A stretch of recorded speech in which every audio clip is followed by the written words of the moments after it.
नमस्कार, मैं अंजना और आप देख रहे हैं खाकी वर्दी। आइए रुक करते हैं आज की बड़ी खबर पर। महाराष्ट्र के मुख्यमंत्री देवेंद्र फडणवीस ने बुधवार को विधान परिषद में अपने पुराने साथी रहे उद्धव ठाकरे को सत्ता पक्ष में शामिल होने का प्रस्ताव देकर राज्य की राजनीति में हलचल मचा दी।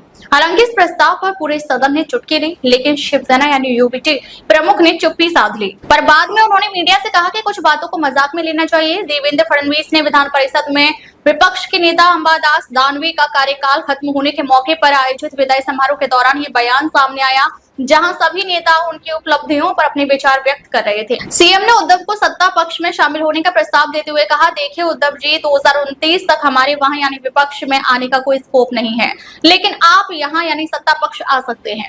इस पर विचार किया जा सकता है, इस पर हम अलग तरह से विचार कर सकते हैं, लेकिन हम वहां जाएं ये ऑप्शन बचा नहीं है। उन्होंने ये भी कहा कि अंबादास दानवे कहीं भी हो, पक्ष या विपक्ष, लेकिन उनके वास्तविक विचार राष्ट्रवादी हैं। वहीं मुख्यमंत्री के बयान के बारे में उद्धव ठाकरे से पूछा गया तो उन्होंने मीडिया से कहा कि इस सब को जाने दीजिए, ये सब हंसी मजाक की बातें हैं। फडणवीस का ये बयान ऐसे वक्त में आया है जब महाराष्ट्र की राजनीति में गठबंधनों और टकरावों का दौर चल रहा है। 2019 के विधानसभा चुनावों के बाद भाजपा और शिवसेना यानी उद्धव ठाकरे के नेतृत्व वाले के बीच मुख्यमंत्री पद को लेकर मतभेद के कारण गठबंधन टूट गया था, जिसके बाद उद्धव ने महाविकास अघाड़ी यानी एमवीए बनाकर सरकार बनाई थी। हालांकि 2022 में एकनाथ शिंदे के विद्रोह के बाद उद्धव की सरकार गिर गई थी। इसके बाद बीजेपी के समर्थन से एकनाथ शिंदे ने सरकार बनाई थी। बता दें कि पिछले साल हुए महाराष्ट्र विधानसभा चुनाव में बीजेपी के नेतृत्व वाले एनडीए गठबंधन यानी जिसमें बीजेपी, शिवसेना, शिंदे गुट और एनसीपी अजीत पवार गुट शामिल है, ने शानदार जीत हासिल की थी। मुंबई क्राइम ब्रांच की बड़ी कार्रवाई, 50 लाख की फिरौती मांगने वाले किडनैपिंग गैंग का भंडाफोड़, 7 आरोपी गिरफ्तार। मुंबई पुलिस की क्राइम ब्रांच ने एक संगठित और बेहद खतरनाक किडनैपिंग गैंग का पर्दाफाश किया है। 13 जून को 2 व्यक्तियों के अपहरण की घटना सामने आई थी, जिसके बाद इस मामले में 10 जुलाई को ओशिवारा पुलिस स्टेशन में शिकायत दर्ज हुई। मामले की गंभीरता को देखते हुए क्राइम ब्रांच ने त्वरित कार्रवाई करते हुए जांच शुरू की। जांच में बड़ा खुलासा, पीड़ितों को पहले रायगढ़ जिले के एक फार्म हाउस में बंधक बनाकर उनके साथ मारपीट की गई। बाद में उन्हें मध्य प्रदेश और उत्तर प्रदेश तक घुमाया गया। अपहरणकर्ताओं ने उनके परिवार से 50 लाख रुपए की फिरौती की मांग की थी। गिरफ्तारी अभियान, मुंबई क्राइम ब्रांच ने इस केस में अब तक 7 आरोपियों को गिरफ्तार किया है। 4 आरोपी मुंबई और रायगढ़ से, 3 आरोपी उत्तर प्रदेश के बांदा जिले से। सभी आरोपियों को 19 जुलाई तक पुलिस कस्टडी में भेजा गया है। मकसद था पैसे की वसूली। इस अपहरण की जड़ें एक पुराने पैसों के लेन देन से जुड़ी हैं। पुलिस का कहना है कि यह पूरा प्लान बहुत ही पेशेवर तरीके से अंजाम दिया गया।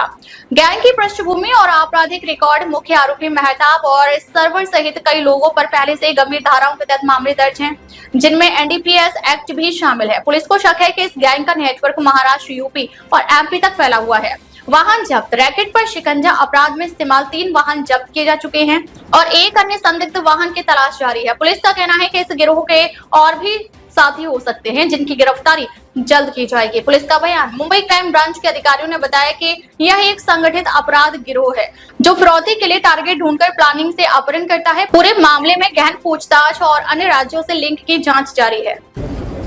13 जून को एक गुनेगारी टोली ने 2 लोगों को किडनैप किया था और उसमें से हमने 10 तारीख को हमें कंप्लेन मिली थी। 10 तारीख को ओशिवारा पुलिस स्टेशन में कंप्लेन दाखिल हुआ था और उसके बाद जो इन्वेस्टिगेशन है वो क्राइम ब्रांच के पास था। उसमें हमने कल जो किडनैप था उसको कल सिक्योरली हमने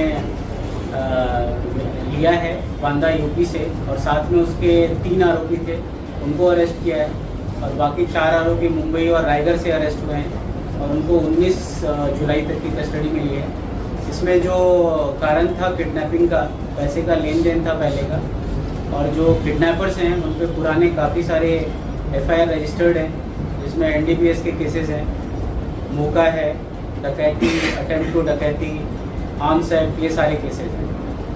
अभी आगे के इन्वेस्टिगेशन में उनका और क्या क्या लिंकेजेस हैं और क्या कहाँ ये गए थे, तो जो प्राइमा फेसी इन्वेस्टिगेशन है अभी तक उसमें ये आया है कि इनिशियली इन्होंने इनको रायगढ़ के एक फार्म हाउस में रखा था, वहाँ इनके साथ मारपीट की थी और फिर इनको लेके स्टेट के बाहर मध्य प्रदेश और यूपी भी गए और फाइनली ये यूपी में हमारी टीम को मिले और आज हम इनको लेके आए। किडनैपिंग का मेन मतलब क्या था क्यों किडनैप किया, थोड़ा विस्तार से बता पाएंगे? किडनैपिंग में इन्होंने 50 लाख मांगे थे और पहले इनका पैसे का लेन देन था और जो इनके पुराने जो रिकॉर्ड्स हैं इन पे NDPS वगैरह के केसेस भी हैं। ये हमारे आगे का इन्वेस्टिगेशन का पार्ट है, डिटेल इन्वेस्टिगेशन का पार्ट है कि इसके पीछे एग्जैक्ट मोटिव्स क्या थे और ये आगे क्या करना चाहते हैं। सर पैसे का कितना लेन देन था इन लोगों के बीच में, पैसे का कितना लेन देन था, और यहाँ से जब इन लोग रायगढ़ और तमाम जगह पे गए तो उन लोग ने व्हीकल्स कौन से इस्तेमाल किए? इन्होंने 3 व्हीकल्स इस्तेमाल किए थे जिसमें 2 हमने जब्त कर लिए हैं और जब हमें यूपी में मिले वहाँ से भी हमने व्हीकल जब्त किए और जो एक और व्हीकल है वो हमारे आगे के इन्वेस्टिगेशन का पार्ट है। सर ये किडनैपिंग पैसे के लिए की गई या ड्रग्स का कोई लेन देन उनका था इसलिए किडनैपिंग की गई? इनिशियली पैसे मांगे गए थे, पीछे का जो मोटिव है, इनका जो क्राइम रिकॉर्ड है पहले के, तो उसमें हमें आगे के इन्वेस्टिगेशन, डिटेल इन्वेस्टिगेशन का पार्ट है कि एग्जैक्टली किस पर्पस के लिए इन्होंने मांगे थे और आगे क्या करना है। सर ये तीनों का नाम क्या थे? सर आरटीओ का बैकग्राउंड बता पाएंगे? तीनों के नाम और उनके बैकग्राउंड क्या था? 3 आरोपी यूपी से मिले हैं और 4 जो है यहीं से मिले हैं। जो 3 नाम हैं, एक मेहताब है, एक सरवर है, मेहताब और सरवर एक मेन आरोपी है और इसमें जो मेन रोल था एक का इनिशियली में। सर क्या इस मामले में कोई और भी आरोपी जो फरार है जिसकी तलाश है, क्या इस मामले में अंडर माना चाहिए? अंबा नदी पर बने पुल से महिला ने नदी में छलांग लगाई, नागो थाने में सनसनी। अत्याधुनिक उपकरणों की मदद से महिला की तलाश शुरू। रायगढ़ जिले के नागो थाना क्षेत्र में पुरानी नदी पुल पर अंबा नदी के गहरे और तेज बहाव वाले पानी में एक महिला ने छलांग लगा दी। उसकी पहचान अलका लहू यादव के रूप में हुई है। अत्याधुनिक उपकरणों की मदद से नागो थाने पुलिस और कोलाड बचाव दल स्पीड बोट से तलाशी अभियान चला रहे हैं। यह महिला नदी में क्यों कूदी, इसका कारण अभी तक पता नहीं चल पाया है, लेकिन इस घटना से नागो थाने क्षेत्र में सनसनी फैल गई है। दादा काय नाव तुझं, कोणत्या आपत्ती व्यवस्थापन टीम मधून तू काम करतोस आणि नेमकी आता सध्या परिस्थिती काय, महिलेचा शोध घेण्यामध्ये काय अडचणी आहेत आणि कोणतं साहित्य वापरलं जातं? तर कोलाड रेस्क्यू टीम माननीय श्री आमदार अनिकेतजी तटकरे साहेबांची ही टीम आपली दाखल झालेली आहे। SVRSS म्हणून आपली टीम ही कार्यरत आहे। आपत्कालीन परिस्थितीमध्ये बऱ्याच ठिकाणी आपण काम करत असतो। तर सकाळी मिळालेल्या माहितीनुसार आपण ह्या ठिकाणी दाखल झालेलो आहोत। एक महिलेने ब्रिजवरून उडी मारल्याची माहिती मिळाली।